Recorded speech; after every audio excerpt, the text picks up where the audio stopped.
एक दिन की चांदनी और फिर अंधेरी रात। शेयर बाजार का हाल कुछ ऐसा ही दिख रहा है, एक दिन नीचे, एक दिन ऊपर, फिर नीचे। तो ये गुरुवार को फिर लगभग 1000 पॉइंट का इंट्राडे झटका भारत के शेयर बाजार में देखने को मिला।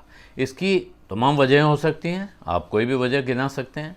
एक वजह तो ये भी हो सकती है कि जो जीडीपी का आंकड़ा आया था 13.5% की ग्रोथ, वो दिखने में कितनी भी रोज़ी पिक्चर दिखा रही हो, कितना भी उसके ढोल पीटे जा रहे हों, लेकिन बाज़ार ने उसको अच्छे से नहीं लिया है। वजह यह है कि बाज़ार को ये ग्रोथ उम्मीद से कम लग रही है।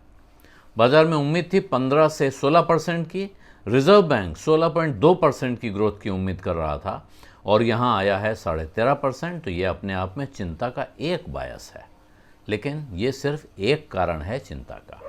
इसके अलावा जो चिंता दिख रही हैं, एक तरह से कहें तो बाज़ार पे मंदड़ियों का कब्जा हो गया था और उसकी एक बड़ी वजह दुनिया भर में बाज़ारों की इसी तरह की डामाडोल हालत और दुनिया से आने वाले ख़राब कमज़ोर संकेत थे, जिन्हें ग्लोबल क्यूज़ कहा जाता है।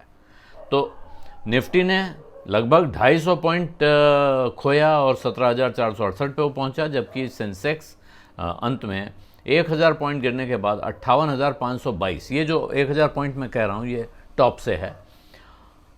लेकिन निफ्टी 50 अंत में 200 पॉइंट लोअर सेटल हुआ 17,542 पर और सेंसेक्स 58,766 पे जाकर टिक गया, यानी जहाँ खुला था वहाँ से 750 पॉइंट नीचे।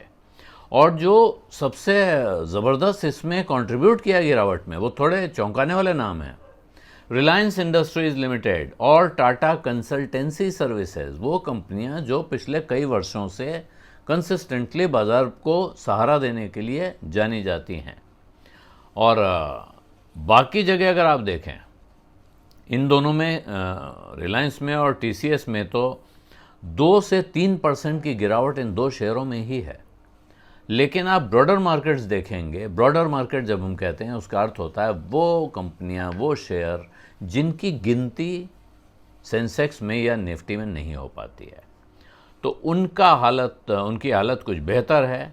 निफ्टी स्मॉल कैप 100 और निफ्टी 100 दोनों 0.1% के गेन के साथ बंद हुए हैं, यानी गिरे नहीं हैं, ये गनीमत समझिए। वो जो गेन है 0.1% का, उसको बढ़त कहना भी कोई अच्छी बात नहीं, लगभग फ्लैट माना जाएगा। और सेक्टर्स के हिसाब से अगर आप देखेंगे तो निफ्टी की IT, Nifty pharma, Nifty energy feed, जो निफ्टी एनर्जी, इनमें सबसे ख़राब सेल ऑफ हुआ है, क्योंकि इन दोनों में लगभग 1% की गिरावट आई है। और निफ्टी ऑटो, मीडिया, रियल्टी, ये 3 ऐसे हैं जिन्होंने कुछ सहारा दिया, मदद की। अगर ये सहारा न देते तो शायद निफ्टी में आपको और तेज़ गिरावट देखने को आती।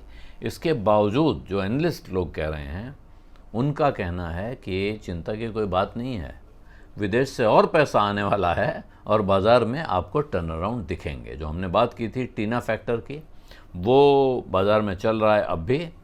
कुछ जानकार कह रहे हैं कि साहब, जो डोमेस्टिक इंडाइसेस हैं, यानी जो भारत के स्टॉक इंडेक्सेस हैं, ये पीयर्स के साथ, दुनिया के अपने साथियों के साथ ताल मिलाते हुए नीचे की तरफ गए हैं, जबकि यहाँ जो प्रोस्पेक्ट्स हैं, रेट हाइक, इन्फ्लेशन और इकोनॉमी में स्लो डाउन के, इनकी वजह से प्रेशर आया है पूरी दुनिया के बाज़ार में, केवल भारत में नहीं, दुनिया के बाकी बाज़ारों में। और दुनिया के बाकी बाज़ारों में ये प्रेशर यकीनी तौर पर भारत के मुकाबले काफ़ी ज़्यादा है।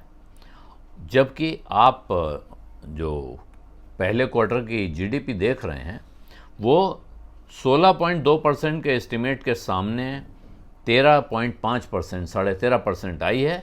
इसके बावजूद मैन्युफैक्चरिंग एक्टिविटी में काफ़ी तेज़ ग्रोथ दिखाई दे रही है और इसका अर्थ ये है कि भारत के बाज़ार में एक स्ट्रॉन्ग रिकवरी की उम्मीद अब भी उनको नज़र आ रही है।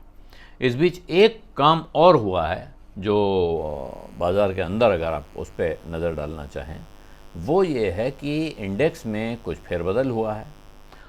होता रहता है, कोई ऐसा नहीं है, इसको लेके ये न समझें कि आज कोई बड़ा राजनीतिक घटनाक्रम की वजह से हो गया है। NSE 50 जो निफ्टी इंडेक्स है, उसमें अडानी एंटरप्राइजेज़ की एंट्री हो गई है और वहाँ से श्री सीमेंट बाहर हो गया है। अब ये अडानी ग्रुप की दूसरी कंपनी है जो निफ्टी के अंदर आ गई है। ये जो बदलाव है इस महीने के अंत से यानी 30 सितंबर से लागू होगा। तो दूसरी कंपनी यहाँ आ गई है Adani ports and SEZ, Adani ports and special economic zones. इससे पहले इंडेक्स में मौजूद थी, ये दूसरी आ गई है। और इस बीच जो पिछले दिनों इन्वेस्टरों की आंख का तारा सरकारी स्टॉक था IRCTC, वो निफ्टी नेक्स्ट 50 इंडेक्स में जोड़ दिया गया है। निफ्टी नेक्स्ट 50 के बारे में मैं आपको बता दूं कि निफ्टी नेक्स्ट 50 वो इंडेक्स है जिसके बारे में माना जाता है कि इसमें वो कंपनियां आती हैं जो भविष्य में निफ्टी में जाने वाली हैं, यानी कि यहाँ ग्रोथ की संभावना निफ्टी में मौजूद कंपनियों के मुकाबले ज़्यादा होती है। बहुत सारे लोग आज की तारीख में बाज़ार में ऐसे हैं जो निफ्टी 50 के बजाय निफ्टी नेक्स्ट 50 में पैसा लगाना ज़्यादा बेहतर समझते हैं। उन्हें लगता है कि यहाँ से ज़्यादा फ़ायदा मिल सकता है बजाय निफ्टी के। तो बीज अड्डा में आज इतना ही। अब इजाज़त दीजिए। धन्यवाद, नमस्कार।